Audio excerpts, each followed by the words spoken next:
Welcome back to another episode of Let's Play Roma and Football Manager 2019. I'm Ater, and today in real life, not in this save, but in real life, it's December 31st, which means tonight is New Year's Eve, and I just hope you have had a great 2018, and I hope your 2019 is going to become even better, and yeah, I just hope you're gonna have a great time, and I felt what better way to end 2018 than the way it started. And when I say the way it started, I don't mean January the 1st, I mean this save. Because this save, in the very first episode, we were playing Juve at home. And now we kind of come full circle, so we are ending this year with once again playing Juve at home. Yeah, I think that's a brilliant way to celebrate New Year. In this save, you haven't missed a thing. This takes place ASAP after the Champions League game. And as I said before in the previous episode, this could be definitely one of the last league games we see in an episode this season, because we are brilliant in the league, we are dominating it, and we are setting ourselves up for an early league victory for the first time ever in this save. Which means we are kind of pretty soon going to lose interest in the league and only focusing on the Champions League. And of course, Juve is one of the last big games we have left. We could, considering this Palermo game I meant, of course. Palermo is currently 4th, but at the same time they have more games played. So there are a lot of teams here that will probably overtake them and make this game a little less interesting. And then basically the first team that we have that's like a top team currently in the table, I believe it's Inter, who's currently 3rd. But when we reach this stage of the season, I'm hoping we have already won the league, because right now we're on track to do it, and then there's no need for us to see it. So yeah, this could be the last or one of the definitely few episodes we have left this season where we are focusing on the league. When it comes to the team, most things are okay. Our normal Marin is still injured, of course. You saw it last episode, going to be out for like 3 weeks. We also are missing our backup goalkeeper, so I brought in a youth keeper that's complete garbage, but hey, that's how we roll today. Other than that, we are fit for fight, we are ready, and yeah, hopefully we can do well. I mean, we managed to beat Juve away in the cup this season, and if we could beat them away, there's nothing that prevents us from doing a good job at home, is it? And of course we had a new number because he have not played for us this season. And hopefully he don't get to play. Hopefully he's just going to stay on the bench. And Juve, I'm still confused with Juve in this series. Because, I mean, considering their team, considering their players, considering their financial resources, I really feel like they should have been fighting for the title every season. But they haven't. They've been like runners-up once or twice, and that's it. And they are coming out here with a very defense-minded formation here. Look at this, 5 defenders. And all the other guys are in like normal midfields, not attacking midfields, nothing like that. They are trusting Cristiano Ronaldo to do everything by himself. But of course this can change up quickly if something happens on the pitch.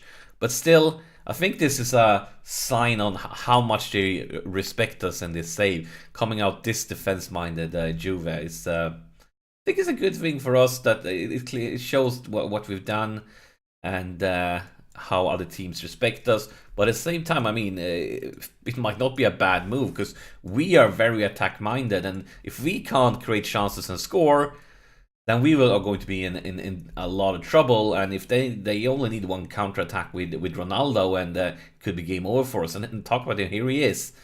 And is this going to be a real highlight ASAP from kickoff? I'm nervous right now, but that was a crappy pass from Emre Can, and it's basically over. Looking at statistics here, Juve are starting by creating more chances than us. This could be a worrisome sign. Maybe we need to change things around, but yeah, here we are back.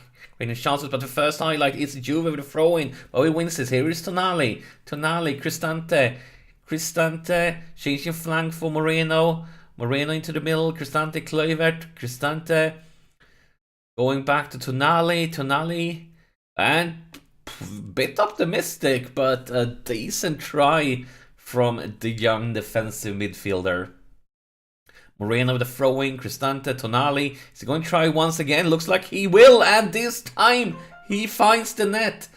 Yeah, that first shot was basically just to get the aim correct, and now he makes no mistake. And of course, Tonali is not a big goal scorer. That's not why he's on the pitch. This is only his first goal of the season, but talk about important moment to score your first goal of the season when you score it versus Juve, giving your team the lead.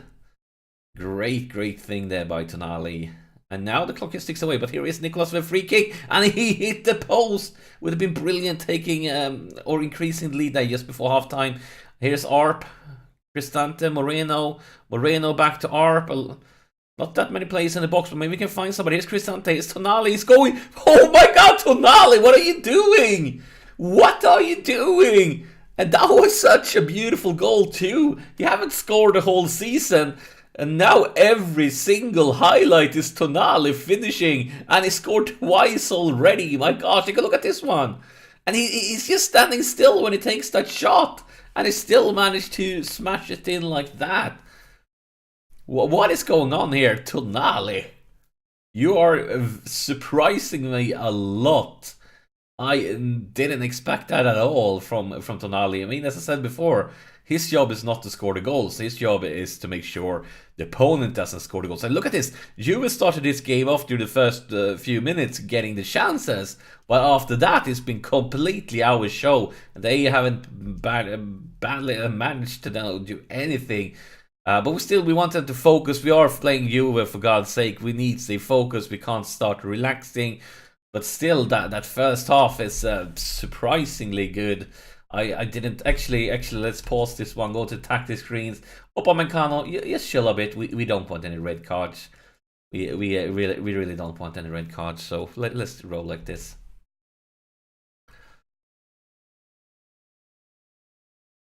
One guy, and that was Tonali. The only guy who got inspired by the feedback was Tonali, and yeah, he has been creative this game. Not much going on in the second half though. Clock just ticks away with not a single highlight for any of the teams.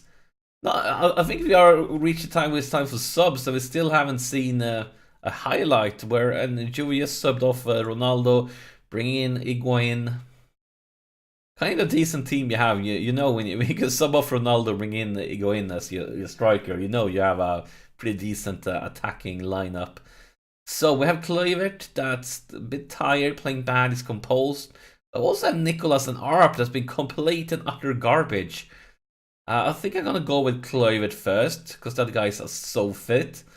But most also as I mentioned last episode, with Marine out with an injury, we really want to rest Kluivert whenever we can because he's starting every single game.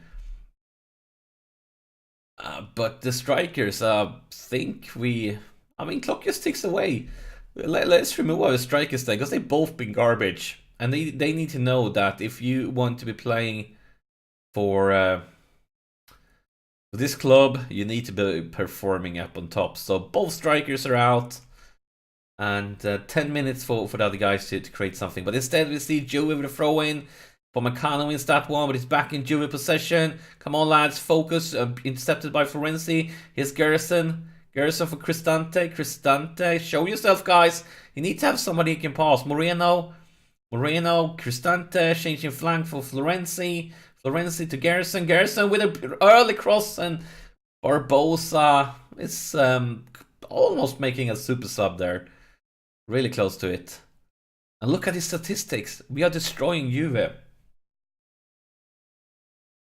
From the statistics, it looks more or less that you have a top team versus a bottom team. And I think this is a clear sign on that journey we have done. Look at these statistics.